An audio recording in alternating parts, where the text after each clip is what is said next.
नमस्कार, आप सभी का स्वागत है। आज हम आपको मिलवाएंगे विजय पंचकामा जी से, जो भिवानी नगर परिषद के पूर्व चेयरमैन रहे हैं। आपको पता है आजकल नगर परिषद में घोटाले उजागर हो रहे हैं।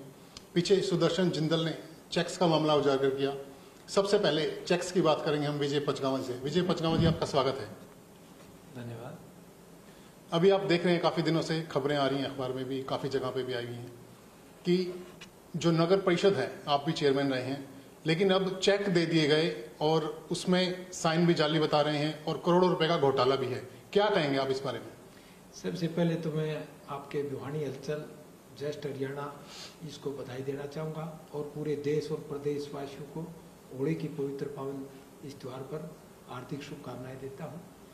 रही बात घोटाले की, ये तो मैं समय समय पर पहले भी हमारी चाहे कोई नगर परिषद की मीटिंग हो या कोई भिवानी की कहीं आपके मीडिया के माध्यम से भी मैंने कई बार ये बातें उजागर की हैं जी जी कि अगर भिवानी नगर परिषद का अगर कोई निष्पक्ष कोई जांच करवाई जाए जी तो भिवानी नगर परिषद के अंदर बहुत बड़ा घोटाला है जी। और आज जब ये आरएसएस का या संघ का जो सुदर्शन जिंदल जी जिन्होंने ये मुद्दा उठाया है जी, मैं तो कहता हूं कम से कम सरकार जागी तो सही, बिल्कुल, और उनके कान पे जूं तो रहेंगे। अब उन्होंने जांच के आदेश तो किए जी अब ये जांच कहां तक जाएगी, कितनी निष्पक्ष होगी, जी ये तो अब आने वाला टाइम बताएगा। लेकिन हैरानी की बात है कि किस प्रकार से, क्योंकि एक तरफ तो हमारे जो चेयरमैन और अधिकारी ये कहते हैं कि हमारी दस्तक ही नहीं है, जी, बिल्कुल। बड़ी अजब गजब बात है। और भिवानी नहीं, इसी प्रकार से बाडड़ा में हमारे जो बीडीपीओ वहां सेक्रेटरी के जितने दस्तक है वो कहते हैं ये भी नकली दस्तकों से पेमेंट कटवा ली।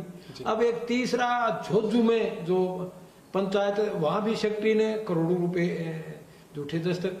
मैं कहता हूं ये पूरे हरियाणा प्रदेश में जी, और खुद सीएम सिटी करनाल में जो डीटीपी ने जो घोटाला किया है, तहसीलदार को भी वहां गिरफ्तार किया है।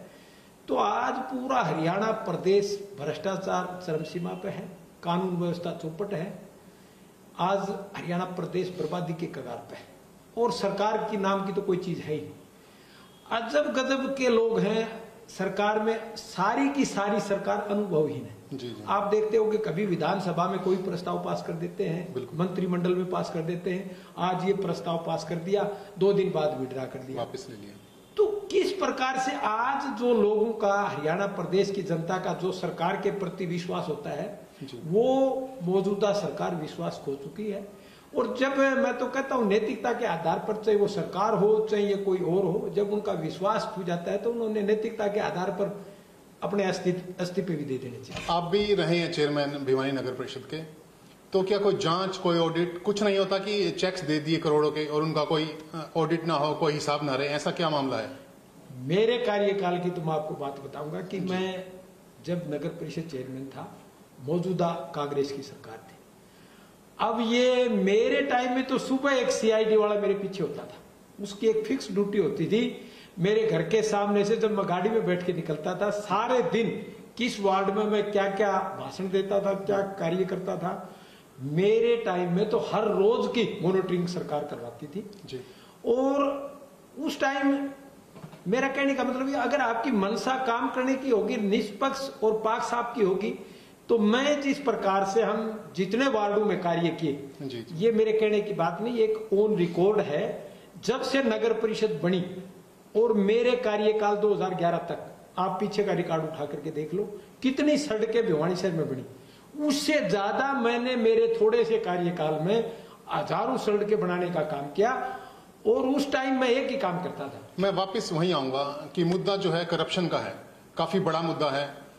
2 करोड़ तक जांच पहुंची है अभी की, 2 करोड़ इसमें घपला लगता है, जो इन्वेस्टिगेशन चल रही है अभी। लेकिन आपको क्या लगता है कि मामला 2 करोड़ का ही है या कुछ इससे ज्यादा बड़ा मामला है? अब बैंक मैनेजर को अरेस्ट किया है, अभी भिवानी पुलिस ने बैंक मैनेजर को अरेस्ट किया है, तो क्या इससे काम चल जाएगा? नहीं, काम तो नहीं चलेगा जी, क्योंकि पीछे जितने भ्रष्टाचार के मुद्दे, कोरोना काल में शराबबंदी के, रजिस्ट्रियों में तहसीलदार, नायब तहसीलदार, अब 2 दिन पहले विधानसभा में क्वेश्चन उठा, चौधरी अभय सिंह चौटाला जी ने एक क्वेश्चन उठाया, भाई आपने जो जितना भ्रष्टाचार हुआ हमने वो आपके समक्ष रखा, आपने तहसीलदार अधिकारियों को सस्पेंड किया, FIR दर्ज करवारी बता रहे हो, तो उनको बहाल क्यों किया? जी। अगर बहाल किया तो वो ठीक थे तो फिर उनके खिलाफ तुमने FIR दर्ज क्यों कराई? ये सारे का सारा मुद्दा सरकार केवल एक बार SIT गठित करती है, एक बार जांच के लिए आदेश करती है, लेकिन वही ढाक के तीन पात। आज तक तो कोई घोटाले जितने भ्रष्टाचार हुए हरियाणा प्रदेश में, जो करोड़ों के, चाहे वो रजिस्ट्रियों के हो, चाहे शराबबंदी के हो या और अन्य घोटाले हो, लेकिन अब भी मुझे नहीं लगता अब ये जांच पाक साफ होगी और उसमें कहीं ना कहीं इस भिवानी छोटी काशी के जो गाढ़े खून पसीने की कमाई जो इन अधिकारियों ने मिलकर के जो लूटने का काम किया, इनको कहीं न्याय मिलेगा, मुझे तो लग नहीं रहा। अब अभी जो शिकायत करता है सुदर्शन जिंदल, उन्होंने बताया कि ये घपला 40 से 50 करोड़ का भी हो सकता है, तो आपको क्या लगता है? और ये खाली बैंक मैनेजर कर सकता है या क्लर्क मिलकर, या इसमें कोई बड़े मगरमच्छ भी हैं? देखो, मैं एक बात बताना चाहूंगा, आज भिवानी में भी नकली साइन बता रहे हैं। बिल्कुल। बाढ़ में जो घोटाला है उसमें भी अधिकारी नकली दस्तक बता रहे हैं, झोझू में भी जो हुआ उसमें भी नकली दस्तक बता रहे हैं। ये कहीं न कहीं इसका कोई न कोई मास्टरमाइंड मिलेगा बहुत बड़ा। जी। अगर इस बात की, अब ये मैनेजर को जो गिरफ्तार किया है, मैनेजर सारी बातें विस्तार से खोल के प्रशासन अगर चाहेगा और जो जांच अधिकारी उस बात को प्रेस कॉन्फ्रेंस के माध्यम से, मैं तो कहता हूं जो मैनेजर साहब ने जितनी भी बातें उजागर की, वो बातें जो एजेंसी उसकी जांच कर रही, उस एजेंसी ने भी प्रेस के आप जैसे लोगों के आगे आकर के इस जनता को ये बताने का काम करना चाहिए कि हमने इसमें ये लोग शामिल हैं। क्यों न सरकार का कितना ही बड़ा, क्यों न मंत्री या कोई और इसमें शामिल हो। क्या आपको नहीं लगता कि ये पुलिस प्रशासन के लिए एक अग्नि परीक्षा साबित होगा? क्योंकि अगर इसमें बड़े बड़े मगरमच्छ शामिल हुए तो क्या लगता है आपको? आज मुझे लग रहा है, आज की डेट तक तो प्रशासन बड़ा चुस्त दुरुस्त लगा हुआ है, लेकिन मुझे नहीं लगता इस प्रशासन की कहीं आगे चल पाएगी। ये जो भी रिपोर्ट होगी गोपनीय मुख्यमंत्री या सरकार के पास भेजेंगे, सरकार उसमें टिक मार्क करेगी कि इसको हमने किसको निकालना है, किसको क्या करना है। मुझे नहीं लगता ये जो जांच है, ये मैं कहता हूं, ये शिकायत करता सुदर्शन जिंदल कहता 40 करोड़, मैं कहता हूं ये बहुत बड़ा घोटाला है, इससे भी ज्यादा। लेकिन हम किसी को दोषी इसलिए पहले नहीं बता सकते क्योंकि जब जांच चल रही है, जांच के सामने जो चीज आएगी, मुकदमे दर्ज होंगे, उसके बाद जो भी दोषी हो।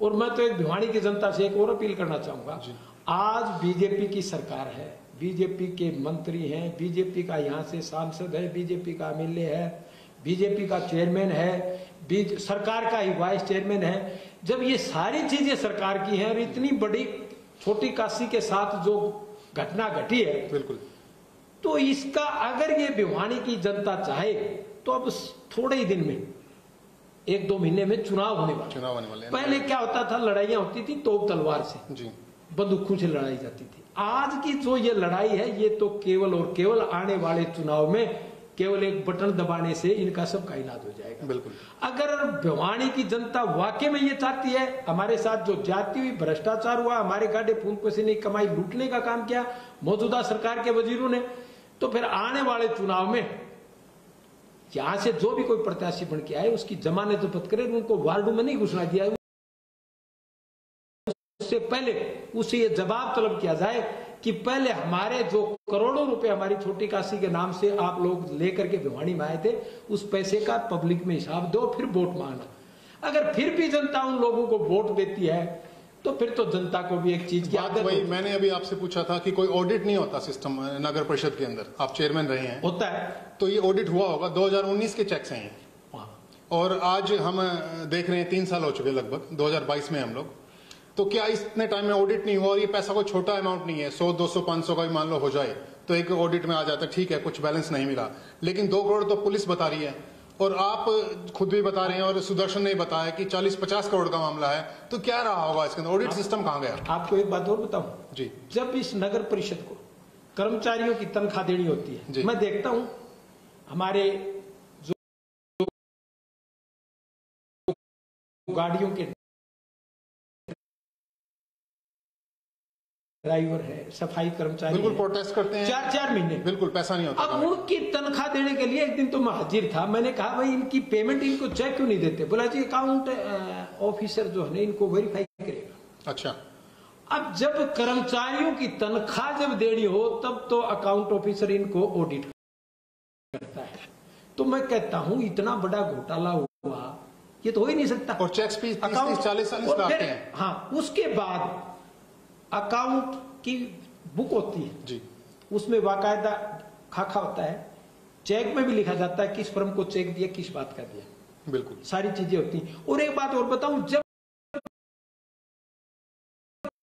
किसी बैंक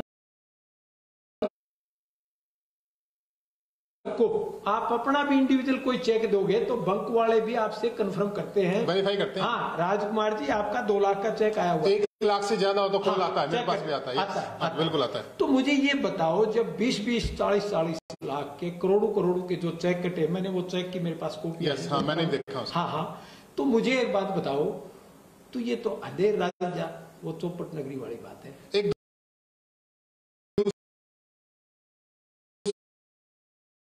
दूसरा मामला, ये तो चेक्स की बात थी। एक जो कह रहे हैं कि नगर पार्षद हैं, उसका भतीजा, कथित भतीजा कमेटी में बैठता था और उसने फर्जी रसीदें भी काटी हैं, ये क्या मामला? ये भी मैंने सुना है। ऐसे कोई एम्प्लॉय कैसे बैठ सकता है? नहीं बैठ सकता। लेकिन एक बात बताऊं, अब जो नगर परिषद में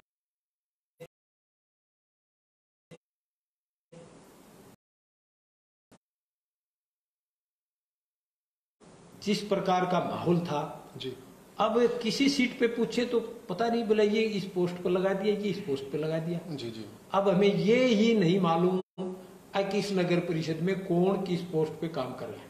लेकिन चेयरमैन को पता होगा, जैसे आप चेयरमैन रहे हैं तो आपको पता होगा कि एम्प्लॉयज मैंने भी उठाया है या गवर्नमेंट ट्रांसफर करके भेजा है, इतना भी नहीं पता होता किसी को। चेयरमैन को तो एक एक चीज का पता होता है। जी। जब मैं चेयरमैन था तो सुबह जब मैं कर्मचारियों की ड्यूटी की तरह ड्यूटी पर जाता था, बिल्कुल। मैं जब सीट पे बैठता था तो सारे सीसी कैमरे थे। सीसी कैमरे में मेरे को एक एक कलर का एक सीट नजर आती थी। अगर कोई नहीं आती तो मेरे पास मूवमेंट रजिस्टर था, हाजिरी मैंने मशीन लगा रखी थी जी। 2 घंटे लेट आओ कोई बात नहीं, 2 घंटे की उसमें हाजिरी लगा दो। जब उनकी महीने में जब घंटे निकलते थे तो उनकी तनख्वाह काट देते थे। बिल्कुल। अगर कोई मेरे पास पूछने आता था भाई टैक्स ब्रांच का फलाना क्लर्क, तो या तो मैं सीसी कैमरे में देखता था, या वहां नहीं होता था मूवमेंट रजिस्टर में देखता था, जो मेरी टेबल पे होता था। उसमें होता था या तो छुट्टी या फिर वो कोर्ट केस के लिए कहीं जाओ। अब तो ये नहीं पता कौन कर्मचारी कहां गया हुआ है, क्या है, कोई व्यवस्था नहीं। किस प्रकार से ये, मैं तो कहता हूं ये नगर परिषद एक मिनी सरकार होती है, जो अपने आप में एक बहुत बड़ी, ये मान के चलो नगर पिता को इतनी पावर होती है कि वो कहीं भी कोई भी कार्य, या आप जब पैदा होगे तो भी नगर परिषद में दर्ज होगा। शुभ काम, कोई मकान बनाओगे तो नगर परिषद, गली होगी तो नगर परिषद, लाइट होगी तो। मेरा कहने का मतलब है लास्ट में शमशान घाट अगर आप जाओगे तो मृत्यु प्रमाण पत्र, नगर परिषद, जन्म प्रमाण पत्र से लेके मृत्यु प्रमाण पत्र तक, बिल्कुल सारी चीजें नगर परिषद के अंडर आती है। तो ये जो घोटाला है, इसमें आपकी पार्टी, उसका क्या स्टैंड रहेगा? क्या विधानसभा में कोई आवाज उठाई जाएगी, कोई प्रोटेस्ट किया जाएगा? क्या कहना चाहेंगे आप इसके बारे में? हम तो इसके बारे में हमने तो बार बार जी, मैंने तो पहले भी, आप पीछे उठाकर देखो, आपके चैनल भी देखो, जब भी कोई मीटिंग में गए आप हमारी खबरें देखो। मैंने तो पत्रकारों को एक बात कही, यहाँ बहुत बड़ा घोटाला है, आप इसकी निष्पक्ष जांच कराएं। लेकिन मैंने एक बात पीछे मैंने जब घनश्याम जी भी थे, मैंने कहा था घनश्याम जी इस शहर में कितनी हजार LED लाइटें लगाई है, बिल्कुल, आप पुरानी लाइटें बताइए मेरे को। कहा तो कहाँ जाती है पुरानी पता लाइटें? नहीं, आज तक उसका आपने ठेकेदार ने मेरे को एक बात कहा जी, बोला जी नगर परिषद ने, चेयरमैन ने कहा इनको बेच दियो। चेयरमैन बोला मैंने कहा, क्योंकि आपके टाइम में भी लाइटें बदली हुई हैं। हाँ, तो क्या कहाँ जाती स्टॉक में, स्टोर में, यार्ड में क्या स्टोर में सिस्टम होती है, उनका एक स्टॉक रजिस्टर होता है। आप आज भी पूछ लो जा करके, स्टॉक रजिस्टर में अगर कोई कबाड़, हमारी फायर ब्रिगेड में भी कोई कबाड़ की चीजें हैं, उनका स्टॉक रजिस्टर होता है। वो हम बाकायदा अगर हमें देना होता है तो बाकायदा अखबार विज्ञापन के माध्यम से उसका हम ऑप्शन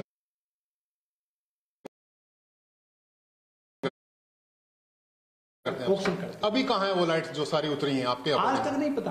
आपको भी नहीं पता? नहीं पता, क्योंकि पार्षद भी हैं। हमने तो डिमांड कर करके प्रोसीडिंग में भी लिखवा के चेक लिए। अच्छा। लेकिन आज तक तो वो नहीं पता लगे।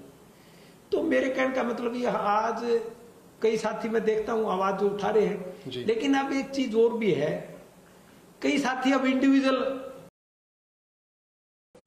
किसी कलर का नाम ले रहे हैं, किसी का। अरे कलर का क्या लेना देना? कलर तो बेचारे एक छोटी सी चीज है। आप नाम लो, जो आपने जो मेन फोकस है वही पर रखो ना। अब किसी कलर ने मेरे कहने से काम नहीं किया तो अब मैं भी कह दूं उस कलर में भी गड़बड़ है, उसको भी गिरफ्तार करो, उसको भी गिरफ्तार करो। लेकिन जांच एजेंसी जो बंक मैनेजर बताएगा कौन कौन इसमें इन्वॉल्व है, उनके हिसाब से उनको गिरफ्तार करे, गिरफ्तार करके उनसे जो है ना आगे की कार्रवाई करे। अभी नगर परिषद के चुनाव होने हैं डायरेक्ट, तो उसमें आपका क्या स्टैंड रहेगा? आपके परिवार से कोई लड़ना चाहेगा उसमें, या क्या कहेंगे उसके बारे में आप? मैं इस बात को पहले भी कई बार कह चुका हूं कि हमारे शहर में जब मैं नगर परिषद में था तो उस टाइम मैं सर्वदलीय और सर्वजातीय चेयरमैन था जी। मैंने कभी जाति पाति की बात नहीं कही, कभी नहीं दल की बात करी। अगर दल की बात करता तो इंडियन नेशनल लोक दल के मात्र 4 पार्षद थे, उसके अलावा 27 पार्षदों का मुझे समर्थन था। बिल्कुल। तो हमने जो इस तरह के काम किए वो एक अपने आप में उदाहरण है। अब मैं हर महीने हर संगठनों की एक मीटिंग बुलाता था, व्यापार मंडल की है, सराय चौपटे की, जैन चौक की, और टेम्पू की, रेडियो की, यहां तक भी आपके प्रेस जो साथी है पत्रकारों की, उनकी भी मैं मीटिंग बुला करके एक बार कहता था, भाई आप लोगों को हमारी नगर परिषद क्या मदद कर सकती है, क्या समस्याएं इस शहर में हैं, वो हमें अवगत कराइए। तो उन पर हम हर महीने मीटिंग करके चर्चा करके उन पर काम करते थे। बिल्कुल। अब भी जितने संगठन थे, जितने व्यापार मंडल के थे, आशी गेट के थे, रोहतक गेट के, जैन चौक के, आपके पत्रकार साथी और बुद्धिजीव, वो सारे के सारे लोगों से हम बैठ करके चर्चा करेंगे। वो लोग जिसको भी चुन के जिसका नाम करेंगे उसका हम समर्थन करेंगे। वो उसमें विजय पचगम्मा का भी नाम हो सकता है, उसमें और किसी पत्रकार साथी का भी नाम हो सकता है, किसी व्यापारी का भी नाम हो सकता है, जो भी नाम करेंगे। और मैं कहता हूं, इन पार्टियों से भी अपील करता हूं, अकिन जो भिवानी शहर की या किसी भी शहर की जो अपनी एक मिनी सरकार होती है, उसके अपने मुद्दे होते हैं, अपना भाईचारा होता है। बिल्कुल। तो उसमें ये दखलंदाजी न दे करके, कहीं निशान वगैरह न दे करके, उनको भाईचारे का चुनाव रहने दिया जाए और वो भाईचारे के हिसाब से काम करे। जो नगर पिता की कुर्सी पर बैठेगा वो फिर आदमी हर शहर की, हर व्यापार की, हर कोने कोने की वो समस्या से अवगत भी होगा और वो करेगा। बिल्कुल। ये थे विजय पंचगामा जी। आपने सुने इनके सवाल भी और जवाब भी। हम मिलेंगे जल्द ही एक नई शख्सियत के साथ। आप बने रहिए हमारे साथ। नमस्कार।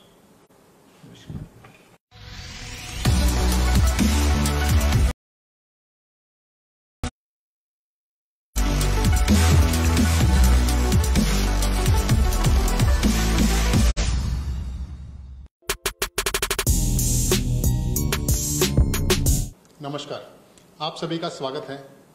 आज हम आपको मिलवाएंगे विजय पंचगामा जी से, जो भिवानी नगर परिषद के पूर्व चेयरमैन रहे हैं।